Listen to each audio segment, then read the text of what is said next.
అందరికీ నమస్కారం. చాలా సింపుల్ అండ్ టేస్టీగా చేసుకునే ఈ పుదీనా పచ్చడిని రైస్లోకైనా లేదా బ్రేక్ఫాస్ట్లోకైనా వేసుకొని తింటే చాలా రుచిగా ఉంటుంది. ఈ రెసిపీ కోసం ముందుగా స్టవ్ ఆన్ చేసి కడాయి పెట్టుకుని 2 టేబుల్ స్పూన్ల ఆయిల్ హీట్ చేసుకోవాలి. ఆయిల్ బాగా హీట్ అయిన తర్వాత 1/2 టీ స్పూన్ ఆవాలు, 1/2 టీ స్పూన్ జీలకర్ర, 4 నుంచి 5 వెల్లుల్లి రేఖలు, 5 నుంచి 6 పచ్చిమిరపకాయలు మధ్యలో కట్ చేసుకున్నవి వేసుకోవాలి. మీరు తినే కారాన్ని బట్టి పచ్చిమిరపకాయలని అడ్జస్ట్ చేసుకోవచ్చు. ఈ పచ్చిమిరపకాయలని ఆయిల్లో బాగా ఫ్రై అయ్యి ఇలా పైన బబుల్స్ వచ్చేంత వరకు ఫ్రై చేసుకోవాలి. ఇప్పుడు 3 మీడియం సైజ్ టమాటాలను చిన్న ముక్కలుగా కట్ చేసుకునేవి వేసుకోవాలి. ఇందులోనే 1 టీ స్పూన్ ఉప్పు కూడా వేసి ఒకసారి మొత్తం అంతా కూడా బాగా కలిపి మూత పెట్టి టమాటాలు బాగా మెత్తగా అయ్యేంత వరకు కుక్ చేసుకోవాలి. ఇన్ని నిమిషాలు అని కాకుండా టమాటాలు బాగా సాఫ్ట్గా గుజ్జుగా అయ్యేంత వరకు మగ్గించుకోవాలి.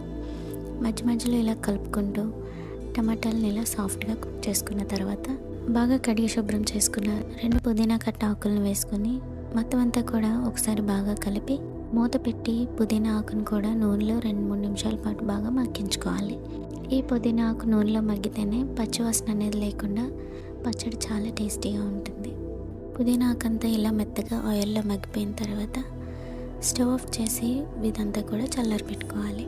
ఇది మొత్తం అంతా కూడా చల్లారిన తర్వాత మిక్సీ జార్లోకి వేసుకొని 1/2 కప్పు చింతపండు రసాన్ని యాడ్ చేసుకుని బాగా ఫైన్గా గ్రైండ్ చేసుకోవాలి. ఇప్పుడు అదే కడాయిలో 1/2 కప్పు వరకు నూనెను వేడి చేసుకోవాలి.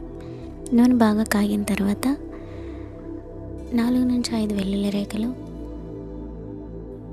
1/2 టీ స్పూన్ ఆవాలు, 1/2 టీ స్పూన్ జీలకర్ర, 2 ఎండుమిరపకాయలు, కొద్దిగా కరివేపాకు, 1/2 టీ స్పూన్ పసుపు వేసుకొని తాలింపును బాగా వేపుకోవాలి.